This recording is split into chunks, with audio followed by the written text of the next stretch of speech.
नमस्कार जय जगन्नाथ शुभ सकाळ आज हूँ मार्च 23 तारिख सोमवार आज दिन अनेक गुरुत्वपूर्ण खबर आसी तेणु भिडियो को शेष पर्यंत देखा मोर आपको अनुरोध तेज आसतु आज दिन 20 बड़ खबर उपर नजर पकाइबा भिडियो भल लगे आपण भल पाइबा स्वरूप गोटे गोटे लाइक निश्चित करदेवे एसत आप केउ जिलूर यह खबर देखुं कमेंट कर जनईदेवे आज प्रथम खबर राज्यस्तरीय विश्व जल दिवस समारोह उद्घाटित 2292 कोटी 17टी प्रकल्प शिलान्यास कले मुख्यमंत्री राज्यस्तरीय विश्व जल दिवस समारोह 2026 उद्घाटित यह अवसर में 2292 कोटी 17टी प्रकल्प शिलान्यास 320 कोटी 124टी प्रकल्प शुभ उद्घाटन करिसेंती मुख्यमंत्री समृद्ध और विकसित ओडिशा गठन पर जल सुरक्षा हेउची प्रमुख शर्त कौनसी चाष जमी जल अभावर शिकार हेब नहीं बोली कहिसेंती मुख्यमंत्री जल परिचालन रे लिंगगत वैषम्य दूर करबा और ग्रामीण अर्थनीति को सुदृढ़ करबा लक्ष्य रहिछि विश्व जल दिवस रे जल अपचय न करिवार वार्ता प्रतिटी घरे पहुंचीबा दरकार प्रधानमंत्री जल जीवन मिशन को एक वैप्लविक योजना बोली कहिथिले मुख्यमंत्री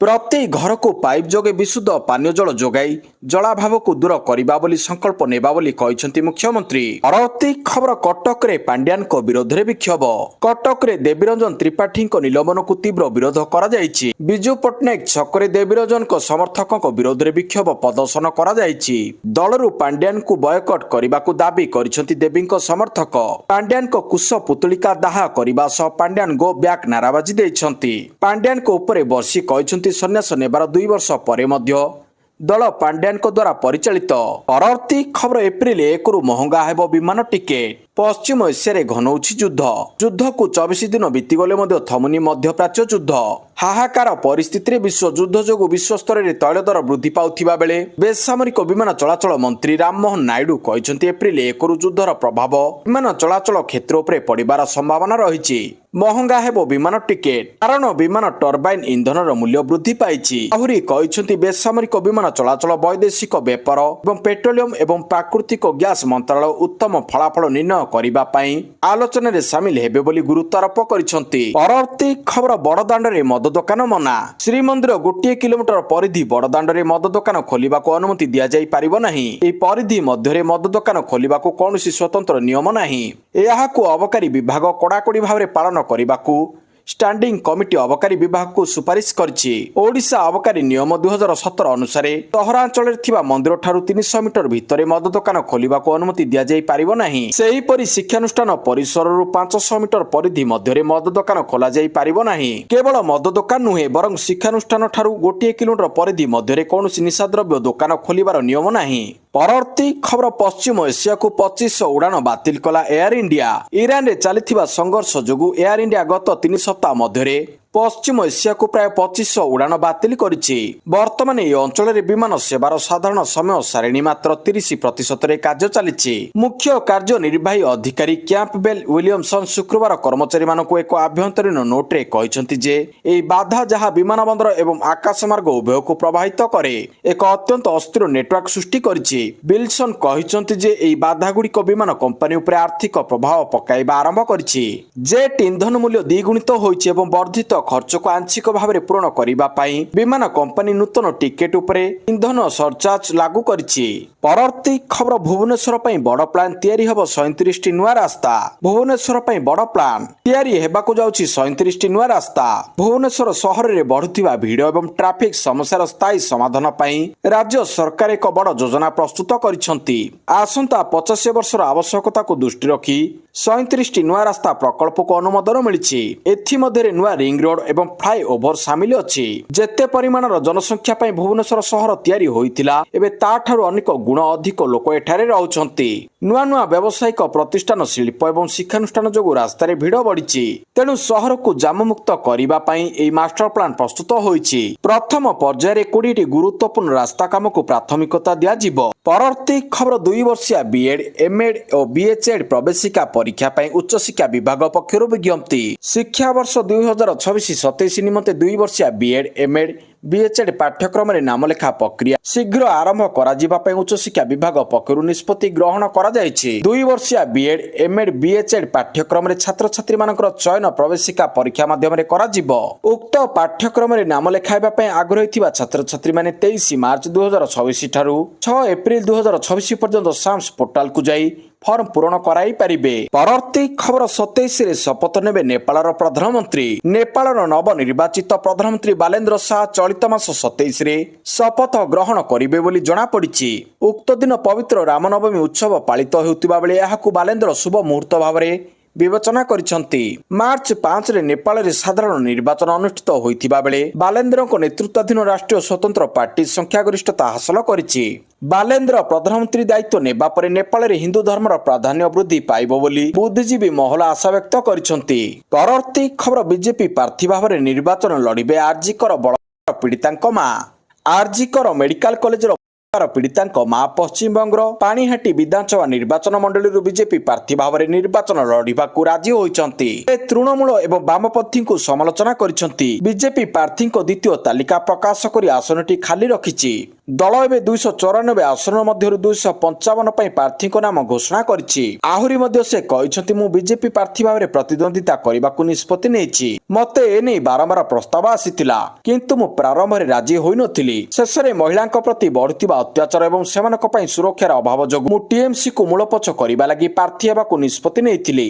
ପରବର୍ତ୍ତୀ ଖବର 26ରେ ପ୍ରଭୁ ଲିଙ୍ଗରାଜଙ୍କ ରୁକୁଣା ରଥଯାତ୍ରା।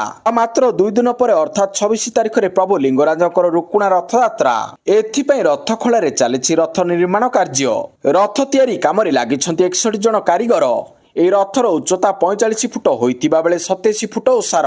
ହାତରେ ଆଉ 2 ଦିନ ଥିବାରୁ ଯୁଦ୍ଧକାଳୀନ ଭିତ୍ତିରେ କାମ ସାରିବାକୁ କାରିଗରମାନେ ଲାଗି ପଡ଼ିଛନ୍ତି। ଅଣଲେଉଟା ରୁକୁଣା ରଥରେ ଚଢ଼ି ପ୍ରଭୁ ଶ୍ରୀ ଲିଙ୍ଗରାଜ ଯିବେ ମାଉସୀ ମା ଘର। ପରବର୍ତ୍ତୀ ଖବର ଏୟାର ଇଣ୍ଡିଆ ନୂଆ ଫିଟନେସ୍ ନିୟମ। କେବିନ୍ କ୍ରୁ ମୋଟା ହେଲେ କଟାଯିବ ଦରମା। ଏୟାର ଇଣ୍ଡିଆ ଏହାର କେବିନ୍ କ୍ରୁ ପାଇଁ ଏକ ନୂତନ ସ୍ୱାସ୍ଥ୍ୟ ଏବଂ ଫିଟନେସ୍ ନୀତି ପ୍ରଣୟନ କରିବାକୁ ପ୍ରସ୍ତୁତ ହେଉଛି, ଯାହା ସିଧାସଳଖ ସେମାନଙ୍କ ବିମାନ ତାଲିକା ଏବଂ ଦରମାକୁ ପ୍ରଭାବିତ କରିପାରେ। ନୂତନ ନୀତି ଅନୁସାରେ ଯେଉଁ କ୍ରୁ ସଦସ୍ୟଙ୍କ ବଡି ମାସ୍ ଇଣ୍ଡେକ୍ସ ନିର୍ଦ୍ଧାରିତ ସୀମା ତଳେ ଥାଏ, ସେମାନଙ୍କୁ ଡ୍ୟୁଟି ତାଲିକାରୁ ବାହାର କରାଯାଇପାରିବ ଏବଂ ସେମାନଙ୍କ ଦରମା କଟାଯାଇପାରିବ। ରିପୋର୍ଟ ଅନୁଯାୟୀ ଏହି ନୂତନ ନିୟମଗୁଡ଼ିକ ମେ 1 ତାରିଖରୁ କାର୍ଯ୍ୟକାରୀ ହେବ ଏବଂ କ୍ରୁ ଯୋଗ୍ୟତାକୁ ବିଏମ୍ଆଇ ମାପ ସହିତ ଏକ କାର୍ଯ୍ୟକ୍ଷମ ଫିଟନେସ୍ ପରୀକ୍ଷା ସହିତ ସଂଯୋଗ କରିବ। ପରବର୍ତ୍ତୀ ଖବର ମୋଦିଙ୍କ ଉଚ୍ଚସ୍ତରୀୟ ବୈଠକ। ପେଟ୍ରୋଲିୟମ, ବିଦ୍ୟୁତ୍ ଏବଂ ସାର ଭଳି ପ୍ରମୁଖ କ୍ଷେତ୍ରଗୁଡ଼ିକର ପରିସ୍ଥିତିର ମୂଲ୍ୟାଙ୍କନ କରିବା ପାଇଁ ପ୍ରଧାନମନ୍ତ୍ରୀ ନରେନ୍ଦ୍ର ମୋଦି ରବିବାର ବରିଷ୍ଠ ମନ୍ତ୍ରୀମାନଙ୍କ ସହିତ ଏକ ଉଚ୍ଚସ୍ତରୀୟ ବୈଠକ ଡାକିଛନ୍ତି। ପଶ୍ଚିମ ଏସିଆରେ ଉତ୍ତେଜନା ବିଶ୍ୱ ଯୋଗାଣ ଶୃଙ୍ଖଳାକୁ ପ୍ରଭାବିତ କରୁଥିବାରୁ ଏହି ସମୀକ୍ଷା କରାଯାଇଛି। ଏହି ବୈଠକର ଲକ୍ଷ୍ୟ ହେଉଛି ଯେ ଦେଶ ସାରା ଅତ୍ୟାବଶ୍ୟକୀୟ ସମ୍ବଳ ବିନା କୌଣସି ବାଧାରେ ଉପଲବ୍ଧ ରହିବ। ଅଧିକାରୀମାନେ କହିଛନ୍ତି ଯେ ସରକାର ଦେଶବ୍ୟାପୀ ସୁଗମ ଲଜିଷ୍ଟିକ୍ସ, ସ୍ଥିର ଯୋଗାଣ ଏବଂ ଦକ୍ଷ ବଣ୍ଟନ ବ୍ୟବସ୍ଥା ବଜାୟ ରଖିବା ଉପରେ ଧ୍ୟାନ ଦେଉଛନ୍ତି। ଅଭାବକୁ ରୋକିବା ଏବଂ ସେବାକୁ ସ୍ଥିର ରଖିବା ହେଉଛି ପ୍ରମୁଖ ପ୍ରାଥମିକତା।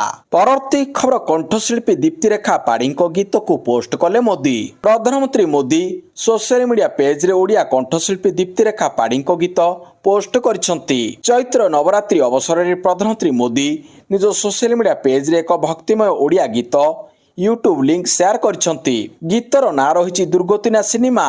ଏହି ଗୀତକୁ ଗାଇଛନ୍ତି ଓଡ଼ିଆ କଣ୍ଠଶିଳ୍ପୀ ଦୀପ୍ତିରେଖା ପାଢ଼ୀ। ପରବର୍ତ୍ତୀ ଖବର ପୁଣି ପାକିସ୍ତାନର ପାଗଳାମୀ ଭାରତକୁ ପରମାଣୁ ବୋମାର ଧମକ। ଭାରତକୁ ପରମାଣୁ ବୋମାର ଧମକ। ଆମେରିକା ଆମ ପରମାଣୁ ଅସ୍ତ୍ରକୁ ଟାର୍ଗେଟ କଲେ ଆମେ ଦିଲ୍ଲୀ ମୁମ୍ବାଇ ଉପରେ ବୋମା ପକାଇବୁ ବୋଲି କହିଛନ୍ତି ପାକିସ୍ତାନର ପୂର୍ବତନ ହାଇ କମିଶନର ଅବଦୁଲ ବାସିଦ। ପାକିସ୍ତାନର ପୂର୍ବତନ ହାଇ କମିଶନର ଅବଦୁଲ ବାସିଦ ଏକ ଅତ୍ୟନ୍ତ ବିବାଦୀୟ ଏବଂ ଆଶ୍ଚର୍ଯ୍ୟଜନକ ବୟାନ ଦେଇଛନ୍ତି। ସେ କହିଛନ୍ତି, ଯଦି କେବେ ଆମେରିକା ପାକିସ୍ତାନର ପରମାଣୁ ସାମର୍ଥ୍ୟକୁ ନଷ୍ଟ କରିବାକୁ ଚେଷ୍ଟା କରେ, ତାହେଲେ ପାକିସ୍ତାନ ବିନା ଦ୍ୱିଧାରେ ଭାରତର ଦିଲ୍ଲୀ ଏବଂ ମୁମ୍ବାଇ ଭଳି ବଡ଼ ସହର ଉପରେ ଆକ୍ରମଣ କରିବ। ପରବର୍ତ୍ତୀ ଖବର ଭାରତର ସବୁଠାରୁ ଦୀର୍ଘକାଳୀନ ଶାସନ ମୁଖ୍ୟ ଭାବରେ ପବନ ଚମାଲିଙ୍କୁ ପଛରେ ପକାଇଲେ ମୋଦି। ପ୍ରଧାନମନ୍ତ୍ରୀ ନରେନ୍ଦ୍ର ମୋଦି ଭାରତୀୟ ରାଜନୀତିରେ ଇତିହାସ ସୃଷ୍ଟି କରିଛନ୍ତି। ପ୍ରଧାନମନ୍ତ୍ରୀ ନରେନ୍ଦ୍ର ମୋଦି ଦେଶର ସବୁଠାରୁ ଦୀର୍ଘ ସମୟ ପର୍ଯ୍ୟନ୍ତ ଶାସନ ମୁଖ୍ୟ ଭାବରେ ଦାୟିତ୍ୱ ତୁଲାଇବାର ଏକ ନୂତନ କୀର୍ତ୍ତିମାନ ସ୍ଥାପନ କରିଛନ୍ତି। ମୋଦି ଗୁଜରାଟର ମୁଖ୍ୟମନ୍ତ୍ରୀ ଏବଂ ପ୍ରଧାନମନ୍ତ୍ରୀ ଭାବରେ ତାଙ୍କର କାର୍ଯ୍ୟକାଳକୁ ମିଶାଇ ମୋଟ 8,931 ଦିନ ସରକାର ମୁଖ୍ୟ ଭାବରେ ପୂରଣ କରିଛନ୍ତି। ସେ ସିକିମର ପୂର୍ବତନ ମୁଖ୍ୟମନ୍ତ୍ରୀ ପବନ କୁମାର ଚମାଲିଙ୍କୁ 8,930 ଦିନର ରେକର୍ଡକୁ ଅତିକ୍ରମ କରିଛନ୍ତି। ପ୍ରଧାନମନ୍ତ୍ରୀ ମୋଦି କ୍ରମାଗତ 3ଟି ଲୋକସଭା ନିର୍ବାଚନରେ ବିଜୟ ହାସଲ କରିବା ସହ ଦେଶର ବିକାଶ ପ୍ରକ୍ରିୟାରେ ଏକ ନୂତନ ଅଧ୍ୟାୟ ଯୋଡ଼ିଛନ୍ତି। ପରବର୍ତ୍ତୀ ଖବର, ସୁଦାନର ଏକ ହସ୍ପିଟାଲ ଉପରେ ହୋଇଥିବା ଆକ୍ରମଣରେ 64 ଜଣଙ୍କର ମୃତ୍ୟୁ। ସୁଦାନର ଏକ ହସ୍ପିଟାଲ ଉପରେ ହୋଇଥିବା ଭୟଙ୍କର ଆକ୍ରମଣରେ ଅତି କମରେ 64 ଜଣଙ୍କ ମୃତ୍ୟୁ ହୋଇଛି ଏବଂ 89 ଜଣ ଆହତ ଅଛନ୍ତି। ମୃତକଙ୍କ ମଧ୍ୟରେ 13 ଜଣ ଶିଶୁ ମଧ୍ୟ ରହିଛନ୍ତି। ବିଶ୍ୱ ସ୍ୱାସ୍ଥ୍ୟ ସଂଗଠନ WHO ଏହି ଆକ୍ରମଣ ବିଷୟରେ ସୂଚନା ଦେଇଛି। WHOର ମୁଖ୍ୟ ଏକ ସୋସିଆଲ ମିଡିଆ ପୋଷ୍ଟରେ କହିଛନ୍ତି ଯେ ପୂର୍ବ ତାରପୁର ରାଜ୍ୟର ରାଜଧାନୀ ଅଲଡାଇନ୍ ସ୍ଥିତ ଶିକ୍ଷାଦାନ ହସ୍ପିଟାଲ ଉପରେ ଶୁକ୍ରବାର ରାତିରେ ଆକ୍ରମଣ ହୋଇଥିଲା, ଯେଉଁଥିରେ ଅନେକ ଲୋକଙ୍କର ମୃତ୍ୟୁ ହୋଇଛି। ପରବର୍ତ୍ତୀ ଖବର, ନ୍ୟୁଜିଲାଣ୍ଡକୁ 19 ରନରେ ପରାସ୍ତ କଲା ଦକ୍ଷିଣ ଆଫ୍ରିକା। ନ୍ୟୁଜିଲାଣ୍ଡକୁ 19 ରନରେ ପରାସ୍ତ କରିଛି ଦକ୍ଷିଣ ଆଫ୍ରିକା। ବେଲିଂଟନରେ ଖେଳାଯାଇଥିବା ଚତୁର୍ଥ T20 ମ୍ୟାଚରେ ଦକ୍ଷିଣ ଆଫ୍ରିକା ନ୍ୟୁଜିଲାଣ୍ଡକୁ 19 ରନରେ ପରାସ୍ତ କରି ସିରିଜକୁ 2-2ରେ ସମାନ କରିଛି। ପଞ୍ଚମ ମ୍ୟାଚ 25 ମାର୍ଚ୍ଚରେ ହାଗିଲା ଓଭାଲରେ ଖେଳାଯିବ। ଦକ୍ଷିଣ ଆଫ୍ରିକା ପ୍ରଥମେ ବ୍ୟାଟିଂ କରି 20 ଓଭରରେ 164ରେ 5ଟି ୱିକେଟ ହରାଇଥିଲା। ଜବାବରେ ନ୍ୟୁଜିଲାଣ୍ଡ 18 ଓଭର 5ଟି ବଲରେ 145 ରନ୍ କରି ଅଲଆଉଟ ହୋଇଯାଇଥିଲା। ପରବର୍ତ୍ତୀ ଖବର, ସେନା ହେଲିକପ୍ଟର ଦୁର୍ଘଟଣାଗ୍ରସ୍ତ, 6 ମୃତ। କତାରର ଏକ ସାମରିକ ବିମାନ ଦୁର୍ଘଟଣାଗ୍ରସ୍ତ ହୋଇଛି। ଏହି ଦୁର୍ଘଟଣାରେ 6 ଜଣଙ୍କର ମୃତ୍ୟୁ ଘଟିଛି। ପାରସ୍ୟ ଉପସାଗରର ଦେଶର ଜଳସୀମାରେ ଏହି ଦୁର୍ଘଟଣା ଘଟିଛି। ଜଣେ ବ୍ୟକ୍ତି ନିଖୋଜ ଥିବା କତାରର ଗୃହ ମନ୍ତ୍ରଣାଳୟ କହିଛି। ଯାନ୍ତ୍ରିକ ତ୍ରୁଟି ଯୋଗୁଁ ଏଭଳି ଘଟଣା ଘଟିଥିବା ପ୍ରତିରକ୍ଷା ମନ୍ତ୍ରଣାଳୟ ପକ୍ଷରୁ ସୂଚନା ମିଳିଛି। ମଧ୍ୟପ୍ରାଚ୍ୟରେ ଇରାନ ଉପରେ ଆମେରିକା ଓ ଇସ୍ରାଏଲର ଆକ୍ରମଣ ଯୋଗୁଁ ଉତ୍ତେଜନା ଲାଗି ରହିଥିବା ବେଳେ ଏହି ଦୁଃଖଦ ଖବର ଆସିଛି। ପରବର୍ତ୍ତୀ ଖବର, ସାଉଦି ଆରବର ବଡ଼ ଆଫସର ଇରାନୀ କୂଟନୀତିଜ୍ଞମାନଙ୍କୁ ଦେଶ ଛାଡ଼ିବାକୁ ନିର୍ଦ୍ଦେଶ। ଫେବୃଆରୀ 28 ତାରିଖରୁ ଇରାନ ଏବଂ ଇସ୍ରାଏଲ ମଧ୍ୟରେ ଯୁଦ୍ଧ ଜାରି ରହିଛି। ଏହି ସଂଘର୍ଷ ସମଗ୍ର ମଧ୍ୟପ୍ରାଚ୍ୟରେ ଉତ୍ତେଜନା ସୃଷ୍ଟି କରିଛି। ଏହି ସମୟରେ ସାଉଦି ଆରବ ଇରାନ ବିରୋଧରେ ଗୁରୁତ୍ୱପୂର୍ଣ୍ଣ କାର୍ଯ୍ୟାନୁଷ୍ଠାନ ଗ୍ରହଣ କରିଛି। ସାଉଦି ଆରବ ଇରାନୀ କୂଟନୀତିଜ୍ଞମାନଙ୍କୁ ଦେଶ ଛାଡ଼ିବାକୁ ନିର୍ଦ୍ଦେଶ ଦେଇଛି। ସାଉଦି ଆରବ ସରକାର ଇରାନ ଦୂତାବାସର ଅନେକ ବରିଷ୍ଠ ଅଧିକାରୀ ଏବଂ କର୍ମଚାରୀଙ୍କୁ ପର୍ସୋନା ନନ୍ ଗ୍ରାଟା ଘୋଷଣା କରିଛନ୍ତି। ସାଉଦି ଆରବ ଏହି କୂଟନୀତିଜ୍ଞମାନଙ୍କୁ ଯଥାଶୀଘ୍ର ଦେଶ ଛାଡ଼ିବାକୁ ନିର୍ଦ୍ଦେଶ ଦେଇଛି। ପରବର୍ତ୍ତୀ ଖବର, ବିଶ୍ୱ ତୈଳ ଯୋଗାଣ ସଙ୍କଟ, ଇରାନକୁ ଘେରିଲେ 8 ପ୍ରମୁଖ ଦେଶ। ବିଶ୍ୱର ଅନେକ ପ୍ରମୁଖ ଦେଶ ଇରାନ ବିରୋଧରେ ଏକ ମିଳିତ ବିବୃତ୍ତି ଜାରି କରିଛନ୍ତି। ଏହି ବିବୃତ୍ତିରେ ଇରାନ ବିରୋଧରେ ଗମ୍ଭୀର ଅଭିଯୋଗ ଅଣାଯାଇଛି ଏବଂ ଏହାର କାର୍ଯ୍ୟକଳାପକୁ ତୁରନ୍ତ ବନ୍ଦ କରିବାକୁ ଦାବି କରାଯାଇଛି। ସଂଯୁକ୍ତ ଆରବ ଏମିରେଟ୍ସ, ଯୁକ୍ତରାଜ୍ୟ, France, Germany, Italy, Japan, Canada ଏବଂ ଅଷ୍ଟ୍ରେଲିଆ ସମେତ ଅନେକ ଦେଶର ନେତାମାନେ ଏହି ବିବୃତ୍ତିରେ ଅଂଶଗ୍ରହଣ କରିଛନ୍ତି। ଏହି ଦେଶଗୁଡ଼ିକ କହିଛନ୍ତି ଯେ ସେମାନେ ଉପସାଗରୀୟ ଅଞ୍ଚଳରେ ନିରସ୍ତ୍ର ବାଣିଜ୍ୟ ଜାହାଜ ଉପରେ ଆକ୍ରମଣକୁ ଦୃଢ଼ ନିନ୍ଦା କରନ୍ତି ଏବଂ ସାଧାରଣ ନାଗରିକ ତୈଳ ଏବଂ ଗ୍ୟାସ ସୁବିଧା ଉପରେ ଆକ୍ରମଣକୁ ମଧ୍ୟ ଗମ୍ଭୀର ବୋଲି ବିବେଚନା କରାଯାଏ। ପରବର୍ତ୍ତୀ ଖବର, ମେ ମାସରେ ସିମଲା ଗସ୍ତ କରିବେ ରାଷ୍ଟ୍ରପତି। ଚଳିତ ବର୍ଷ ମେ ମାସରେ ରାଷ୍ଟ୍ରପତି ଦ୍ରୌପଦୀ ମୁର୍ମୁଙ୍କ ସିମଲା ଗସ୍ତ କାର୍ଯ୍ୟକ୍ରମ ରହିଛି। ହିମାଚଳ ପ୍ରଦେଶ ସିମ୍ କାର୍ଡ ଗସ୍ତରେ ଆସିଥିବା ଓଡ଼ିଶା ସାମ୍ବାଦିକମାନଙ୍କୁ ଏନେଇ ସୂଚନା ଦେଇଛନ୍ତି ସିମଲା ରାଷ୍ଟ୍ରପତି ନିବାସର ଅଧିକାରୀ ଅଜୟ ଭାରଦ୍ୱାଜ। କେନ୍ଦ୍ର ସରକାରଙ୍କ ପତ୍ର ଓ ସୂଚନା କାର୍ଯ୍ୟାଳୟ ଅଧିକାରୀମାନଙ୍କ ସହିତ ଓଡ଼ିଶାର ଗଣମାଧ୍ୟମ ପ୍ରତିନିଧିମାନେ ହିମାଚଳ ପ୍ରଦେଶ ଗସ୍ତରେ ଆସିଥିଲେ। ଗସ୍ତର ପ୍ରଥମ ଦିନରେ ସାମ୍ବାଦିକମାନେ ରାଷ୍ଟ୍ରପତିଙ୍କ ସିମଲା ସ୍ଥିତ ବାସଭବନ ବୁଲି ଦେଖିଥିଲେ। ଶ୍ରୀମତୀ ମୁର୍ମୁ ଏଥିପୂର୍ବରୁ 2 ଥର ରାଷ୍ଟ୍ରପତି ନିବାସରେ ଆସି ରହିଛନ୍ତି। ପୂର୍ବରୁ 14 ଜଣ ପୂର୍ବତନ ରାଷ୍ଟ୍ରପତି ସିମଲା ସ୍ଥିତ ନିବାସରେ ଅବସ୍ଥାନ କରିଛନ୍ତି। ପରବର୍ତ୍ତୀ ଖବର, ଆଗାମୀ ଦିନରେ ରାଜ୍ୟରେ ନିଲାମ କରାଯିବ 34ଟି ଖଣି। ଓଡ଼ିଶାର 34ଟି ଖଣି ନିଲାମ ହେବ। ରାଜ୍ୟ ସରକାର ରାଜ୍ୟରେ ଥିବା 25ଟି ଓ କେନ୍ଦ୍ର ସରକାର 9ଟି ଖଣି ନିଲାମ କରିବେ। ଖଣି ଓ ଖଣିଜ ନିୟମ 2015 ଅନୁସାରେ 50 ବର୍ଷିଆ ଲିଜ୍ ଅବଧି ସହ ଏହି ଖଣିଗୁଡ଼ିକୁ ନିଲାମ କରାଯିବ। ଏହି ଖଣିଗୁଡ଼ିକ ମାଲକାନଗିରି, ସୁବର୍ଣ୍ଣପୁର, କଳାହାଣ୍ଡି, ଦେବଗଡ଼, ମୟୂରଭଞ୍ଜ, କେନ୍ଦୁଝର, ସୁନ୍ଦରଗଡ଼, ବଲାଙ୍ଗୀର, ରାୟଗଡ଼ା, କୋରାପୁଟ, ନୂଆପଡ଼ା ଓ ନୟାଗଡ଼ ଜିଲ୍ଲାରେ ରହିଛି। ସେଗୁଡ଼ିକ ହେଲା ଲୁହାପଥର, ବକ୍ସାଇଟ୍, ଲୁହାପଥର ଓ ମାଙ୍ଗାନିଜ, ଚୂନପଥର, ମାଙ୍ଗାନିଜ, ତମ୍ବା, ଗୁରୁତ୍ୱପୂର୍ଣ୍ଣ ଖଣିଜ ପଦାର୍ଥ ଖଣି ଓ ସୁନା ଖଣି ଆଦିକୁ ନିଲାମ କରାଯିବ ବୋଲି ସୂଚନା ରହିଛି। ପରବର୍ତ୍ତୀ ଖବର, ବିନା ଦର୍ଶକରେ ଖେଳାଯିବ PSL। IPL କୁ ଅନୁସରଣ କରି ପାକିସ୍ତାନରେ ଖେଳାଯାଉଥିବା ଲିଗ୍ PSL ଲିଗ୍କୁ ଷ୍ଟାଡିୟମରେ ଦେଖିପାରିବେ ନାହିଁ ଦର୍ଶକ। ପାକିସ୍ତାନ କ୍ରିକେଟ ବୋର୍ଡ ପକ୍ଷରୁ ଏଭଳି ଘୋଷଣା କରାଯାଇଛି। ବିନା ଦର୍ଶକରେ ମ୍ୟାଚ୍ ଖେଳାଯିବା ନେଇ ନିଆଯାଇଛି ନିଷ୍ପତ୍ତି। ଆଫଗାନିସ୍ତାନ ସହିତ ପାକିସ୍ତାନର ଯୁଦ୍ଧ ଚାଲିଛି। ତାଲିବାନ ଘନ ଘନ ଆକ୍ରମଣ କରୁଥିବା ବେଳେ ସୁରକ୍ଷା ଦୃଷ୍ଟିରୁ ଏଭଳି ନିଷ୍ପତ୍ତି ନିଆଯାଇଛି। ମାର୍ଚ୍ଚ 26 ତାରିଖରୁ ଆରମ୍ଭ ହେବ PSL। ତେବେ ଚଳିତ ସିଜନରେ କେବଳ 2ଟି ସହରରେ ଖେଳାଯିବ ବୋଲି ନିଷ୍ପତ୍ତି ନିଆଯାଇଛି। ପୂର୍ବରୁ 6 ସହରରେ ଆୟୋଜନ ନେଇ ଯୋଜନା କରାଯାଇଥିଲା। ମାତ୍ର ଏବେ କେବଳ କରାଚି ଏବଂ ଲାହୋରରେ ଖେଳାଯିବ ବୋଲି ପିସିବି ମୁଖ୍ୟ ମୋହସିନ ନକଭି ସୂଚନା ଦେଇଛନ୍ତି। ପରିସ୍ଥିତି ସ୍ୱାଭାବିକ ନ ହେବା ପର୍ଯ୍ୟନ୍ତ ଷ୍ଟାଡିୟମରେ ଦର୍ଶକଙ୍କ ଉପରେ ବାରଣ ରହିବ। ଏହା ସହ କୌଣସି ଉଦ୍ଘାଟନୀ ଉତ୍ସବ ଅନୁଷ୍ଠିତ ହେବ ନାହିଁ ବୋଲି ମଧ୍ୟ ପ୍ରେସମିଟରେ ସୂଚନା ଦିଆଯାଇଛି।